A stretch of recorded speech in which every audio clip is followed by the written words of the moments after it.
Hello students, सुश्री classes में आपका स्वागत है। आज हम क्लास 11th के बिजनेस स्टडीज का 8th चैप्टर व्यवसायिक वित्त के स्रोत या सोर्सेज ऑफ बिजनेस फाइनेंस। अब व्यवसायिक वित्त क्या है, पहले हम ये समझ लेते हैं, फिर देखेंगे कि व्यवसायिक वित्त के स्रोत क्या है। तो व्यवसायिक वित्त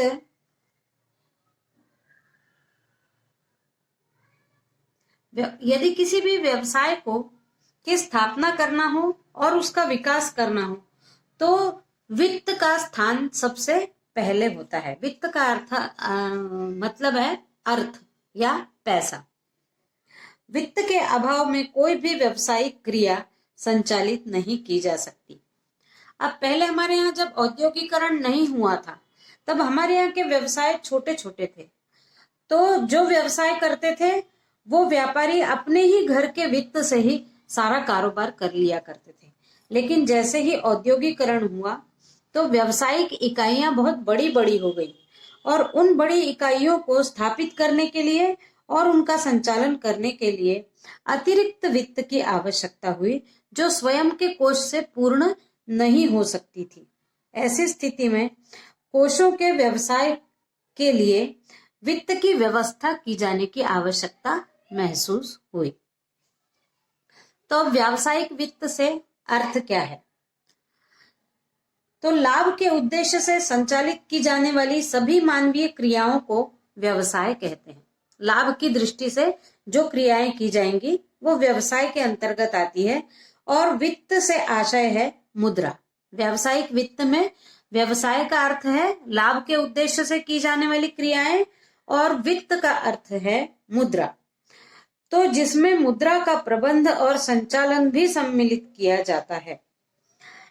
इस प्रकार से व्यावसायिक वित्त से आशय है लाभ कमाने के उद्देश्य से स्थापित किए गए उद्योगों की वित्तीय व्यवस्था, क्योंकि वित्त जो है किसी भी उद्योग की प्राणवायु है और उद्योग का संचालन बिना वित्त के संभव नहीं है। अब हम परिभाषा देखते हैं B.O. व्हीलर के अनुसार। व्यावसायिक वित्त पूंजी वित्त की प्राप्ति एवं उपयोग से व्यावसायिक उपक्रम की वित्तीय आवश्यकताओं और समस्त उद्देश्यों की प्राप्ति की प्रक्रिया है। एक व्यावसायिक वित्त यानी व्यवसाय के लिए उपयोग की जाने वाली वह पूंजी है जिसके उपयोग से व्यवसाय से संबंधित सारे उपक्रमों में पैसों की आवश्यकता है और समस्त उद्देश्यों की प्राप्ति करने के लिए पैसों के माध्यम से जो क्रियाएं की जाती हैं वो कहलाती हैं, वो है व्यावसायिक वित्त। अब हम अगला टॉपिक है हमारा व्यावसायिक वित्त की प्रकृति या विशेषताएं।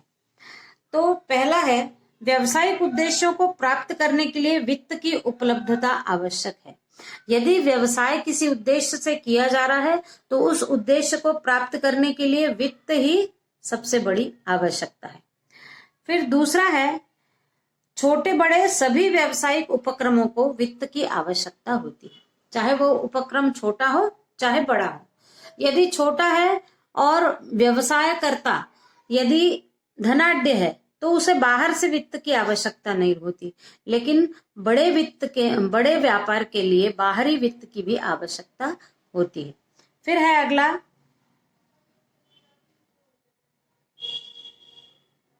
व्यावसायिक वित्त में कोषों के अनुकूल उपयोग के लिए वित्तीय नियंत्रण रखा जाता है, यानी कोष अनुकूल होना चाहिए, इसके लिए वित्त पर नियंत्रण रखना भी आवश्यक होता है। फिर है दो व्यवसायों में वित्त में अंतर होता है। यदि आप ये मानो कि किसी व्यवसाय में जितनी पूंजी लगी है उतनी ही दूसरे में लगेगी, तो ये आवश्यक नहीं है, क्योंकि एक व्यवसाय और दूसरे व्यवसाय में पूंजी की आवश्यकताएं अलग अलग होती हैं। फिर पांचवा है व्यावसायिक वित्त में स्वयं की पूंजी एवं ऋण दोनों सम्मिलित होते हैं। व्यावसायिक वित्त में पहले स्वयं की पूंजी लगाता है व्यक्ति और जब वो कम पड़ जाती है तो वो बाहर से वित्त की व्यवस्था करता है। फिर अगला है समय परिवर्तन के साथ या मौसम परिवर्तन के साथ वित्त की मात्रा में भी परिवर्तन होता जाता है। फिर है व्यावसायिक वित्त से स्वयं की पूंजी और ऋण दोनों ही सम्मिलित होते हैं। सातवां है व्यावसायिक वित्त के द्वारा विभिन्न संपत्तियों के लिए आवश्यक कोष उपलब्ध करवाए जाते हैं। यानी व्यावसायिक वित्त के द्वारा विभिन्न जो संपत्तियां खरीदी जाती है उनके लिए भी कोष की व्यवस्था की जाती है। फिर है वित्त के निवेश को भी व्यावसायिक वित्त में ही शामिल किया जाता है। वित्त का निवेश यानी इन्वेस्टमेंट, यदि व्यवसाय के दौरान इन्वेस्टमेंट की जाती है तो वो भी व्यावसायिक वित्त में ही शामिल किया जाता है। फिर है बिना वित्त के व्यावसायिक क्रिया संभव नहीं है। किसी भी पैसों के बिना व्यावसायिक क्रियाएं संभव नहीं है।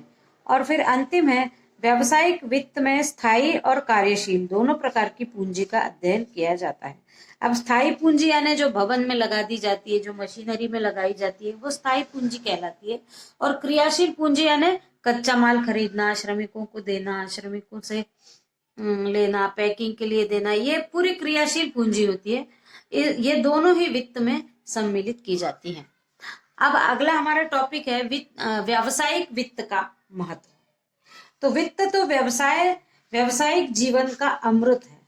जब तक वित्त पर्याप्त एवं सुगम उपलब्ध न हो तब तक व्यवसाय अनुकूल नहीं हो सकता। व्यावसायिक वित्त के महत्व को समझाने के लिए यहाँ पर हमने कुछ पॉइंट्स लिखे हुए हैं, जिनमें पहला है व्यावसायिक उपक्रम की सफलता वित्त पर आधारित होती है। यदि वित्त पर्याप्त है तो व्यवसाय भी पर्याप्त सफल होता है। फिर अगला है स्थायी एवं चालू संपत्ति का क्रय विक्रय वित्त के द्वारा ही किया जाता है। स्थायी संपत्ति यानी मशीन हो गया, भवन हो गया, ये स्थायी संपत्ति है। और स्थायी संपत्ति का और चालू संपत्ति का क्रय विक्रय वित्त के ही माध्यम से किया जा सकता है। फिर अगला है व्यावसायिक वित्त से व्यावसायिक सुअवसरों का लाभ मिलता है। यदि व्यवसाय के पास वित्त अच्छा है तो जो अच्छे अच्छे अवसर व्यवसाय करते हुए आएंगे उन सभी अवसरों का लाभ उठाया जा सकता है। फिर निर्मित माल को उचित मांग और माल मूल्य आने तक संग्रह करके रखा जा सकता है। यदि व्यावसायिक वित्त है पर्याप्त मात्रा में, तो यदि वस्तुओं का उत्पादन भी पर्याप्त मात्रा में हो गया हो तो उनको रोक कर, यदि उनका मूल्य अच्छा न मिल रहा हो तो कुछ समय के लिए उनको केवल संग्रहित करके यदि बाद में उनको अच्छा मूल्य आने पर बेचा जा सकता है। ये वित्त के ही माध्यम से ये किया जा सकता है। फिर है अगला वित्त की सतत उपलब्धि से उत्पादन प्रक्रिया निरंतर चलती रहती है। यानी वित्त जितना चाहिए उतना आता रहे तो उत्पादन की प्रक्रिया भी सतत बिना रुके चल सकती है। फिर वित्त से आधुनिक संयंत्र और मशीनों की स्थापना की जा सकती है। यानी बाहर से यदि हम वित्त लेते हैं, यदि वित्त पर्याप्त मात्रा में है तो आधुनिक जो भी बदलाव होते हैं यंत्रों में, उन सारे बदलावों को अपना लिया जाता है वित्त के माध्यम से। फिर अगला है कच्चे माल और अन्य सामग्री की उपलब्धता। यदि वित्त पर्याप्त मात्रा में उपलब्ध है तो कच्चे माल की कभी कमी नहीं होगी और जो भी उस व्यवसाय के लिए आवश्यक सामग्री है वो भी कभी कम नहीं होगी। फिर व्यापारी साख बनाए रखने व वृद्धि करने में सहायक, यानी व्यापारी की साख बनाए रखना। उस मार्केट में प्रत्येक व्यापारी की एक साख होती है, उस साख को बनाए रखना वित्त के कारण हो सकता है और जो साख बनी हुई है उसमें और वृद्धि करना वित्त से ही संभव हो सकता है। फिर व्यवसाय के दिन प्रतिदिन के व्यय में सहायक। व्यवसाय में केवल एक बार पैसा लगा के काम नहीं होता है।